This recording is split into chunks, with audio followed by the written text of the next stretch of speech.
ఎందుకు బండి సంజయ్ గారి నోట్లోంచి పొరపాటున కూడా రేవంత్ రెడ్డి గారి గురించి ఒక్క మాట రాదు? ఎందుకు భయం? రేవంత్ రెడ్డి గారిని అనాలంటే, రేవంత్ రెడ్డి గారికి ఏమైనా విమర్శ చేయాలంటే ఎందుకంత భయపడుతున్నారు బండి సంజయ్ గారు? ఏం కాంది శీకుల భూముల విషయంలో కలిసి పనిచేసే వ్యవహారంలో ఏమైనా ఇబ్బంది కలుగుతుందనా? మాకు అన్నీ తెలుసు. టైం ప్రకారం అన్ని బయటకు వస్తాయి. ఎంత డీప్గా కనెక్షన్లు ఉన్నాయి, ఏం జరుగుతున్నాయి అన్ని బయటకు వస్తాయి. ఎవరికి సహాయంగా ఉంటున్నారు, సహాయ మంత్రి ఎవరికి సహాయంగా ఉంటున్నారు అన్ని బయటకు వస్తాయి. ఇప్పుడు తిట్టింది చోలు దుబ్బినా ఆయనకు. ఇప్పుడు తిట్టింది ఎవరు? నేను ఇప్పుడు మీడియా సమావేశం పెట్టి తిట్టింది ఎవరు? నేను వాళ్ళ అయ్యాన్ని తిట్టినా, వాళ్ళ తాతని తిట్టినా. నువ్వు మనిషి అయితే, నువ్వు మనిషి పుట్టుక ఉడితే, నువ్వు నిజంగా కేసీఆర్ కొడుకు అయితే అవన్నీ బయటపెట్టు. నేను డ్రగ్స్ తీసుకోకుండా మాట్లాడినా అని నువ్వు భావించుకుంటే నువ్వు వేరే ఏం చాలా చేస్తలేను.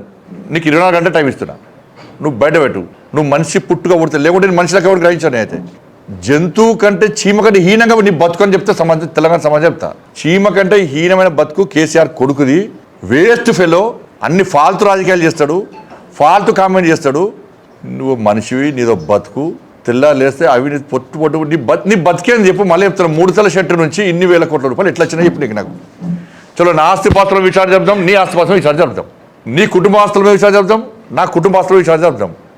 ఒక్క మచ్చ ఉండదు బండి సంజయ్ మీద. రాసిపెట్టుకో బిడ్డ. నువ్వు ఇలా సవాల్ ఇచ్చిపోయావు.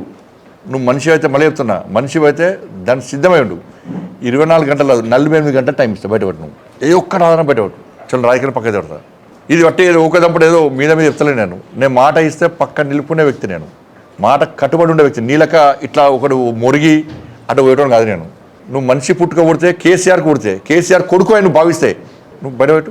లేకుంటే నీ బతుకు, నీ బిడ్డ నేను బజార్కి ఇస్తాను. నేను నీ సంగతి చెప్తాను. నేను మళ్ళీ నువ్వు మళ్ళీ జోలికి వచ్చినా నీ సంగతి చెప్తాను. నేను ఫాల్తు రాజకీయాలు చేయదు. ఏనుంటే నీకు ఆధారం ఉంటే మాట్లాడాలి. ఏదో మాట్లాడిపోతే కాదు. నువ్వు మళ్ళీ నేను ఇది బయట పెట్టేదాకా నిలిచిపెట్టా. ఇది బయట పెట్టేదాకా నిలిచిపెట్టా. నువ్వు పక్క బయట పెట్టాల్సిందే.